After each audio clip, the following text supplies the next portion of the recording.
Mart Saar oli väga usuliselt tugev. Ta oli ju selle ikka Kesk-Eesti kooliga. See kogudus, kust ta pärit oli väga tugev, nii usuliselt olnud ja kapitolit Mart Saare omaks võtnud. Nad olid suured sõbrad, Topman samuti.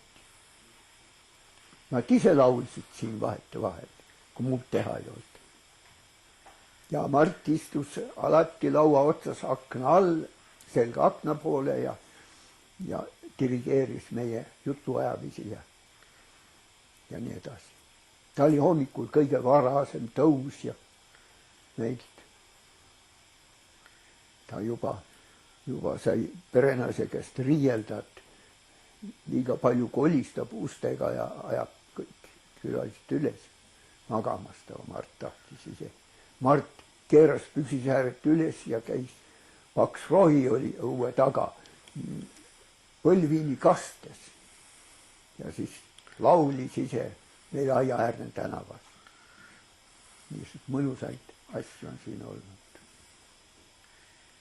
Ja see oligi hea tol ajal mõtelda igaveste asjade peale, mis jäävad.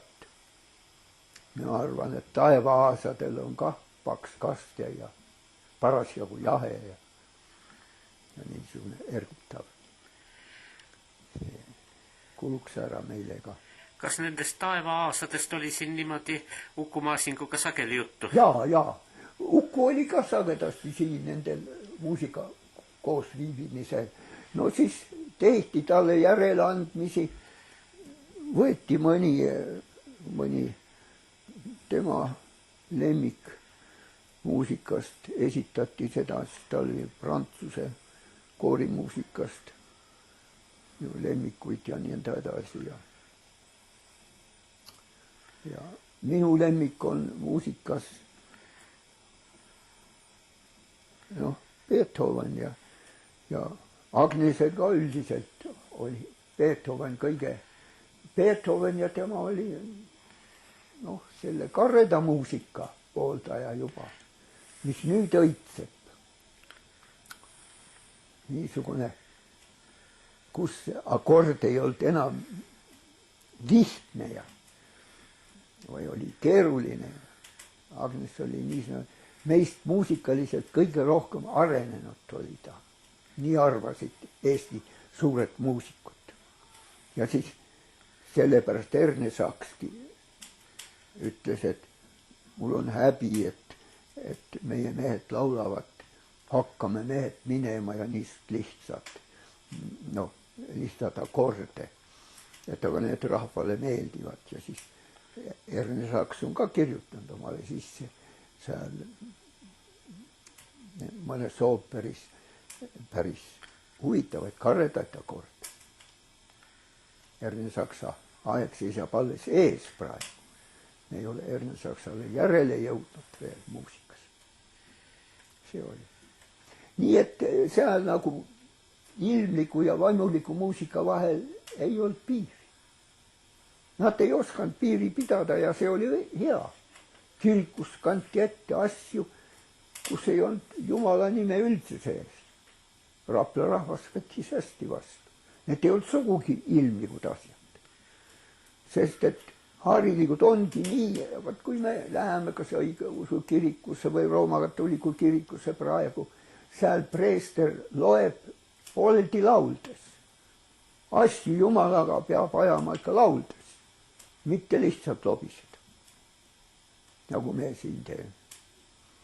Ja see retsitatiivid ja need on sealt kõik pärit. Ja eestlane on nad väga omaks võtnud. Need on ilusad, kaunid asjad. Ja ma mõistan, kui näiteks palverändurite koor Rapla kirikus kõlab väga hästi. Me tegime seda.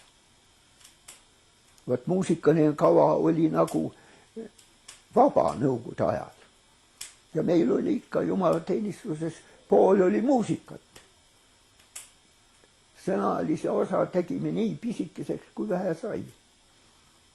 Ja see on õige. Nagu Visnapuu ütles, et kurjal ajal hoia maad ligi. Las rajud käivad sinust üle ja laula ainult. Ja me tegime, laulsime ja mängisime nagu lapsed. See oli suurepärane aeg ja siin sai kaua olla. Ma olin siin 18 aastat, aga ma olin ennegi siin käinud ja Pärnu ajast 62. aasta 15. juulist läksin Pärnusse, siis ma enam aega ei saanud Rapla kirikus käia. Ei olnud võimalik. Pühapäevad olid kinni. Ja, aga muusika ei kadunud. See omaaegne õpetaja Rahula on ka väga musikaalne mees ja ta võttis selle muusika üle kõik. Nii et siin oli tugev muusika. Kui siin vahel niimoodi jutuks oli, et mille järgi seda otsustati, et nüüd tuli see tuju, et et Uku Masing pidas kirikus jutlust? No me lasime tal pidada, sundisime pääle, et jutlus on väga huvitav olnud. See oleks tasunud praegugi kuulata ja neid käsikirju ei ole neid, meil ei olnud siis lindistamise masinat ka ja neid läks kaduma. Mõned võib-olla on, kui me Emmi Karjuse lindipärandi pealt saame midagi taastada. Aga meie lindistamine oli ikka väga primitiivne. Meil oli üks igavene suur kummut 4 mehega tõsta. Mis sa sellega lindistad? Aga raadiomajas see oli ka niisugune. Ja see raadiomajagi targemas olukorras ei olnud. Millest Uku Masing rääkis Rapla rahvale? Uku Masing rääkis mõnel piibli teemal, eriti armastas ta Jeesusest rääkida. Kas mõnda tähendamissõna või, ja tema jutlus oli lühike. Ta teadis, et mitu põlve oli Raplas peetud lühikesi jutlusi. Rapla vanad õpetajad, keda siin mäletati veel, oli ju Malm ja siis Liiv. Ja nemad olid pidanud lühikesi jutlusi, aga raamatutesse olid kirjutanud pikki, sest lühikest jutlust raamatusse kirjutada ei kõlvanud tol ajal, vanal ajal. Ja Eesti Vabariigi, vana vabariigi ajal oli Liiv siin ja tsaari ajal oli siin olnud Malm. Nende jutlusi on säilinud mõned ja Malmist koguni terve raamat, need on pikad ja targutavad, aga Malmi jutt olevat olnud lühke ja selge. Siin Raplas ei ole peetud jutlust juba paar sajandit pikemalt kui 15 minutit. Ja ma ei ole julenud ka pikemalt pidada. Sest Rapla rahvas läheb ära siit. Mis nad seal teevad? Kui sa 15 minuti jooksul ei saa midagi üteldud, siis 2 päevaga ka ei saa. Asi selgeks teha. No Malm oli luuletaja, Joosep Liiv on kirjutanud luuletusi, Uku Masing on kirjutanud luuletusi, aga miks Evald Saag luuletusi ei ole kirjutanud? Ma olen proosamees ja ma olen rohkem sõnaprohvet kui kirjaprohvet. Mina tahan külvata, nagu kui me siia sõitsime, me rääkisime seal autos Mikk Sarvega.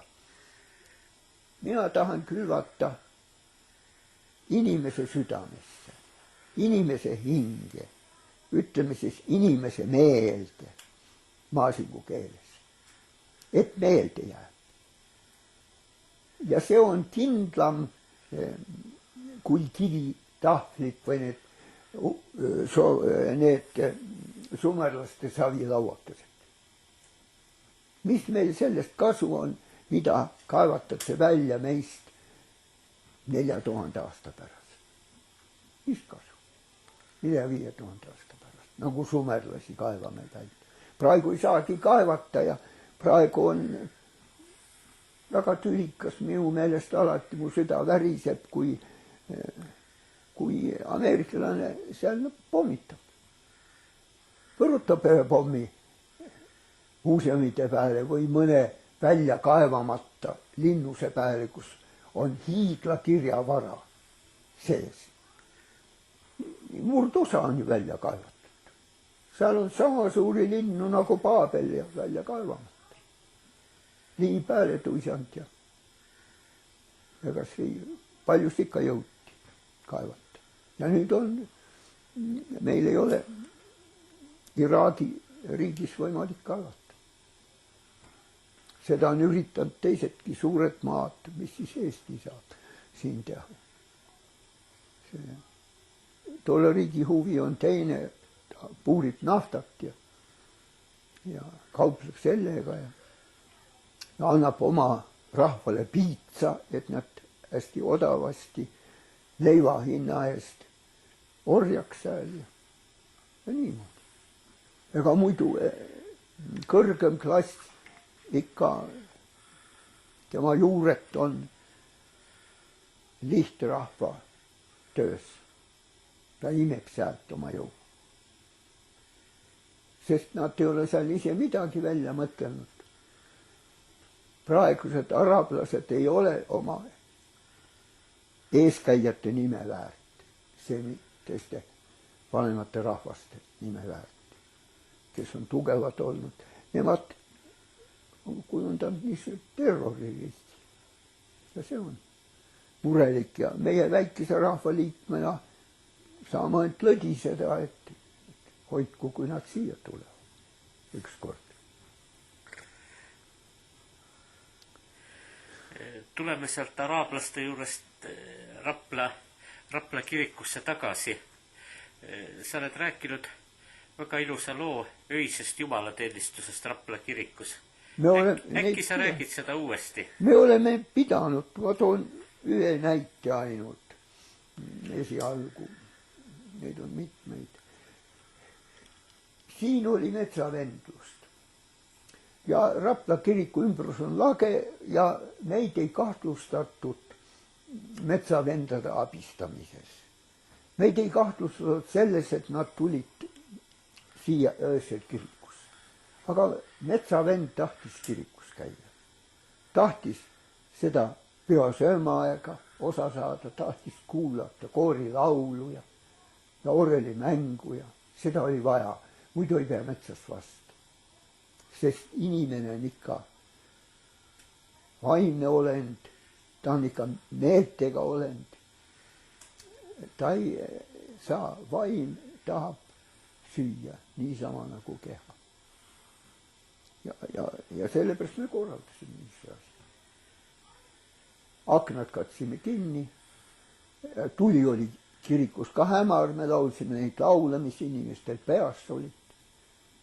Orrel mängis, enam-vähem oli orreli juures professor Topman, alati öistel teenistustel. Vahest ka Mart Saar, vahest ka, kui Topman ei saanud tulla, vahest ka Artur Kapp, need olid need organistid meil seal. Kohalikke organiste me ei kasutanud, muidu tuleb välja, mis ta öösel kirikus tegi. Aga mis teeb Mart Saargi Rapla kirikus öösel, no see on mõistetav täiesti. Ta annab kontserti. Ja nii me olime siin. Ma arvan, et ühel korral on Ukumaa siin ka sellest osa võtnud. Eha oli kuidagi Tartus seotud ja Uku oli üksi siia jäetud maha. Eha sõitis Tartusse ja siis tuligi niisugune pühapäev, kus me kell 1 öösel pidasime teenistust kirikus. Ja siis võtsime Uku kaasa. No me olime kahekesi ise, Uku ja vanemad olid juba surnud siis vist tolle ajal. Ja sõitsime kirikus. Ja siis Uku jutlustas. Kindlasti peaks elus olema mõni metsavend veel, aga nendel sai kurjalt tookord öeldud ja nad võib-olla peavad sõna veel praegu ja ei ütle, mis ma siin jutlustan. Aga ma olin ka sääl ja see oli väga hingekosutav, mis ta ütles.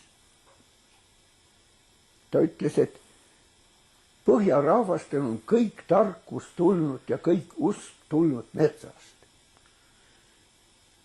praegu veel Lõuna-Eestis öeldakse, kui põllule vaja on minna, siis öeldakse, lähme metsa. Seal ei ole ammu metsa enam, aga põldu kutsutakse metsaks. Näiteks Võrumaal, Ida-Valgamaal, Lõuna-Tartumaal. Lähme metsa. No, teised võõrastavad, kes võõrad on seal, aga ma olen sealt ise pärit ja ma saan hästi aru, et nad räägivad põllule minekust. Ja. Minnakse rukist lõikama metsa. Noh, vaat kui tore. No Lääne-Eestis minnakse heinale metsa. No jah, heinale. Puisniidule heina tegema. Ja puisniidule, jah. Ja nii on, see keel on väga paindlik. Eesti keel, ta on nii mõnus teda kuulata ja mäletan ise, kui sai võõrsil oldud mõnikord 3 kuud järjest, siis päris mõnus oli, kui jõudsid kas Tallinna sadamasse või kuhu iganes. Ja kõik räägivad eesti keelt. Pariisis näiteks paar teadlast rääkisid eesti keelt ainult. Ja ma ütlesin, et aga meil on väike maa, kus kõik räägivad eesti keelt. Vaat kui suured õpetlased nad on. Nad oskavad kõik eesti keelt. No Uku Masinguga on seotud ka haavatud metsavenna lugu, eks ole? Jah. Räägiks selle ka niimoodi videosse ära. Kas on mõtted, neid oli nii palju, neid juhuseid. Ja me tegime ikka, Uku oli ka siin, oli abiline, Eha oli ise ju medtöötaja. Siin on haavu seotud, siit on auto peale pandud ja Tartu sõidetud. Ja kui oli nii, et lamada vaja oli, siis kiirabis oli üks hea Rapla koguduse liige, Johannes Laiapea, see pani kiirabi auto peale ja sõitis Tartu ja operatsiooni tegi professor Lindberg. See oli kirurgia professor ja sai inimesi aidata. Just ei olnud vaja kedagi kokku lappida, meil oli siin õnnega ja need toodi sagedasti kaugelt, 20 kilomeetrit. Siia ja siin oli siis see vahepeatus ja siin pandi siis kiirabiauto peale, sest on ikka haavatul on vaja lamada. Ja nad on ka oma 3 sõrme üles tõstnud ja ütelnud, et nad sellest kellelegi ei räägi. Nii et ei olegi teleajakirjanikul võimalik nende käest seda sõna välja pista. No nüüd on ajad teissugused, nüüd võib sellest rääkida. Võiks rääkida, aga ei tea, võib-olla on mingi asi ka püha, et ei olegi vaja rääkida. Et ajad võivad korduda ja siis on jälle julge ja tarkus käes. Oskame käituda nii, nagu vaja on. Professor Lindberg elas Masingu naabruses Tartus, eks ole? Jah, otse kohe nad käisid sagedasti hommikul kohvi joomas koos. Kui Lindbergil ei olnud loengutega olnud anatoomiat või midagi või operatsiooni, siis Lindberg tuli sinna ja proua Lindberg tuli kohviga järele. Nii et Ehal ei olnudki vaja keeta. Siis nad said 4 koos olla. Ja me seda ei lavastanud väga avalikult sel lihtsal põhjusel, et meil oli Lindbergi vaja. Ei olnud meil Tallinnas ei olnud meil kirurgi. No ei olnud tuttavat kirurgi lihtsalt. Midagi. Lindberg oli ülikooli aegne hea sõber, me olime Eesti Ülikooli poisid mõlemad ja tema valmistas ennast tol ajal sisehaiguste professori kohal. Tema uurimusdoktoritöö oli neeruhaigused. Aga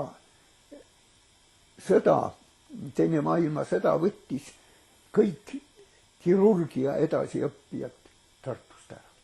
Kõik. Kes Saksa sõjaväkke rindearstiks, kes Vene sõjaväkke. ja ei jäänti järele kedagi. See on.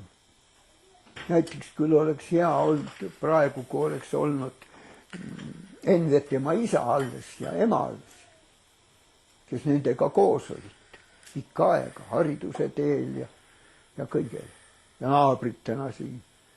Aga ei ole enam. Elu on ära võtnud. Ma tahtsin ühte asja veel küsida niimoodi.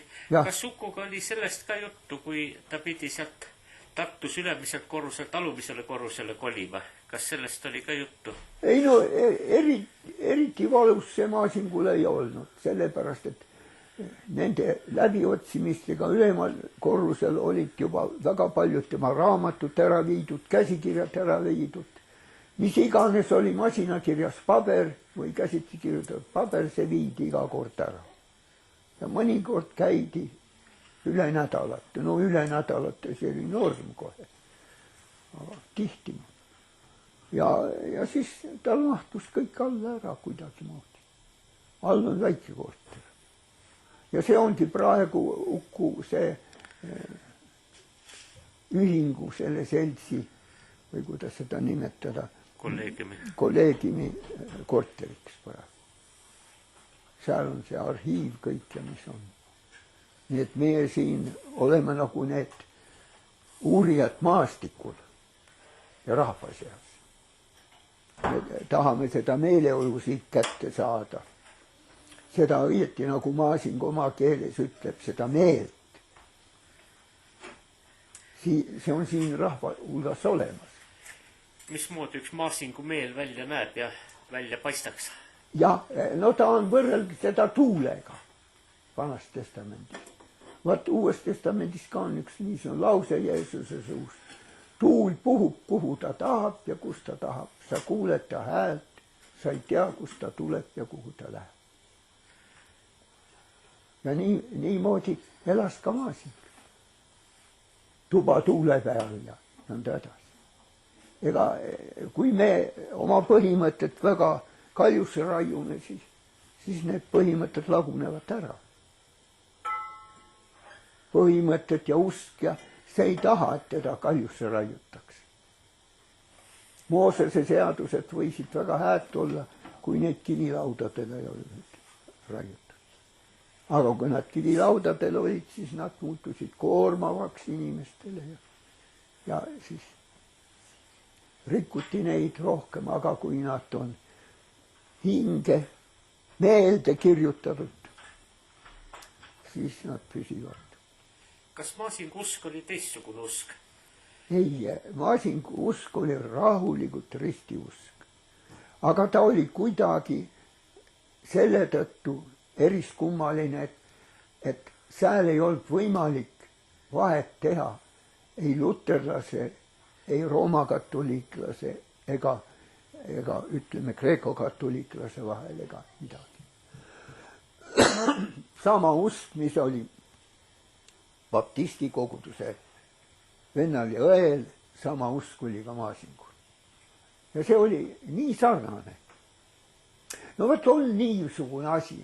Mul on juhus olnud, et ma ei ole teatud rahva keelt õppinud selgeks, näiteks burjati keelt, aga ma olen burjatide vana keele selgeks õppinud korralikult.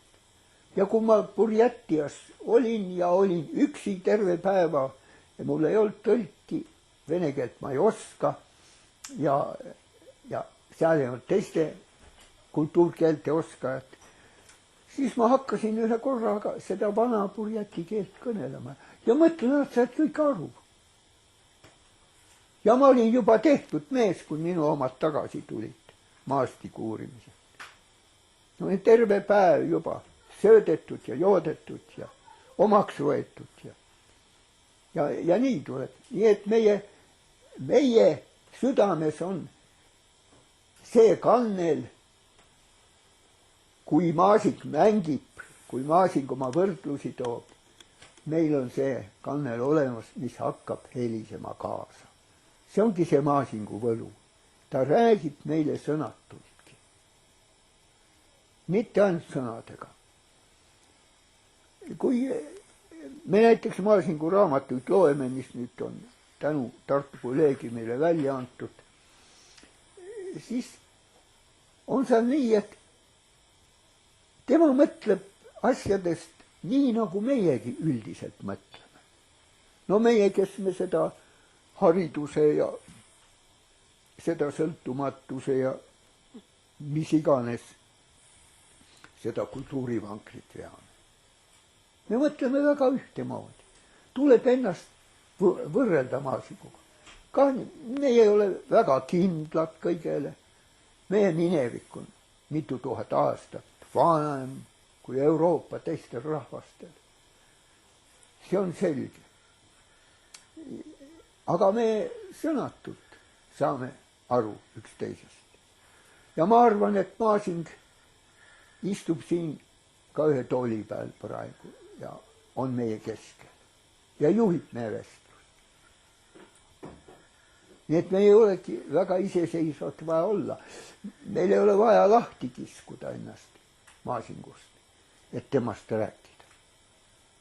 Me satume nagu tema endaga vestlusse. Jah, nii nagu te räägite, võib ka olla, aga nii on ka ja nii see asi käib. Nii et ta on valmis meiega ka vaidlusse astuma, kui vaja on.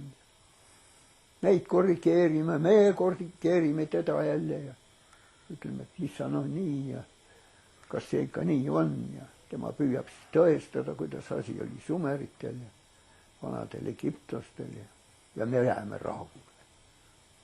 Meil on siis õnnelik päev niisugune. Ja me oleme nii praegu siin koos.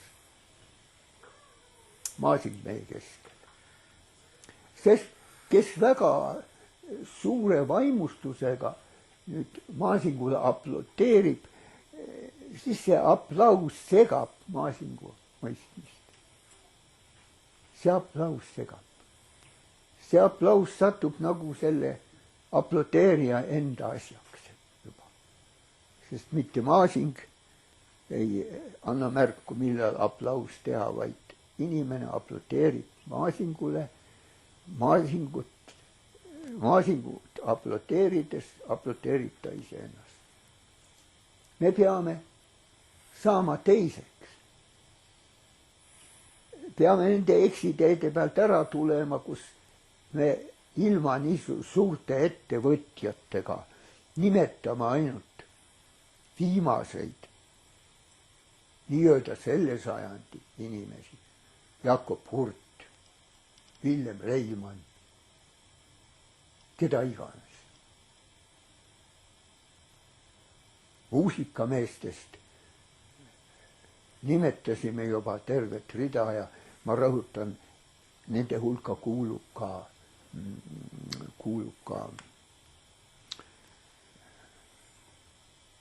Gustav Ernesaks, kuuluvad meie laulupeod. Maasing on ka haigena püüdnud alati laulupidudel olla. Kui kuidagi tervis võimaldas, ta on laulupeol olnud. Ja see ei ole väsitav. Võib-olla see muusika ei ole seal suurel kooril nii puhas, 30 000 lauljal ei ole kunagi see sõnum nii puhas kui 300 ja veel puhtam on ta 3 lauljal. Aga see vaim on seal puhas.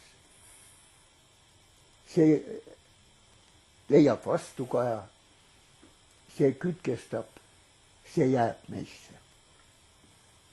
Võt ristiusu algpäevadel oli ka niisugune mõte, et vaim, kui ta siia maailma laskub, ta ei lasku mitte ristitava pääle, kuskile õla peale või pea peale, vaid ta läheb tema sisse. Meil on Markuse evangeeliumi esimeses päätütis nii suur laul Jeesuse ristimisest. Sellega Markuse evangeelium algabki, mitte tema sündimisega, vaid tema ristimisega. Kui Johannes ristis teda, siis tuvi laskus Jeesuse sisse. Vaim laskus Jeesuse sisse. ja Eesti õpetlastest see, ütleme siis Ühendriikide koolkond, Võõbuse koolkond on esile toonud ju käsikirjadest, et ka Luuka evangeeliumis on vanas Peesa käsikirjas kirjutatud. Püha vaim laskus taevast Jeesuse sisse. Ja umbes 150 aastat pärast Jeesuse sündimist oli Polükarpos, Väike-Aasia piiskop, tema tapeti veretunnistajana ja seal on kirjutatud veretunnistuse aktis, et tema haavast tuli välja tuvi ja palju verd. Tuvi lahkus nüüd. Tuvi otsis teise inimese sisemus. Vaat nii on. Nii et ma sooviksin, et me oleksime kannatlikud, et see tuvi, kes oli maasingu sees, laskuks ka meie laste ja lastelaste sisse. Vaat see on põlvkondade seos. Orgaaniline, täielik, katkematu. Puhkame vahepeal. Et maasingul tegelikult väga vedas, et millise naisega ta oma eluteel kohtus. Et mul on niisugune tunne, et kui ta oleks palju kehvema naisega kohtunud, siis ta ei oleks hoopiski see maasing, kui ta praegu on. No jah, muidugi, jah. Eha oli tubli.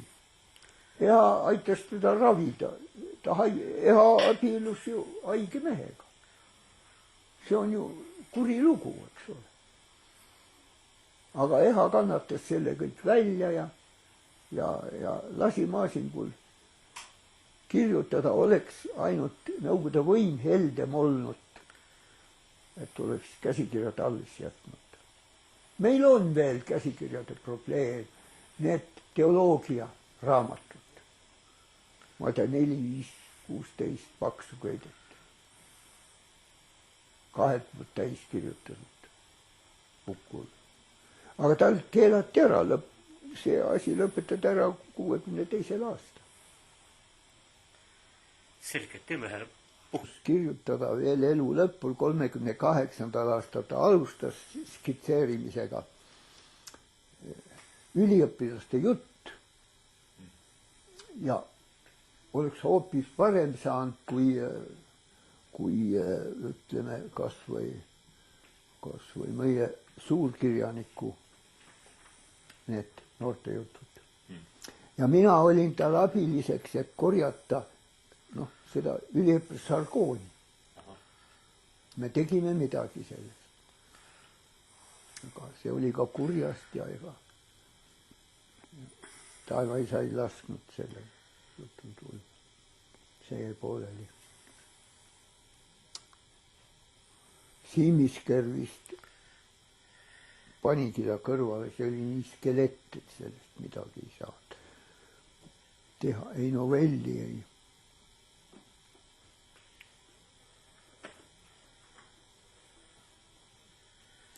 Sest Tammsaare ise ei käinud, Tammsaare oli ühenduse vilistlane. Jah, ühenduses vist oli, mitte väljast oli. Ma mäletan, ma olin ükskord temaga koosolekul, nende koosolekul, külalised. Tammsaare tuli nagu minu juurde ja sealt tuli siis mul edasi minna temaga. Tema mäletan nüüd, kus see ühenduse maja oli.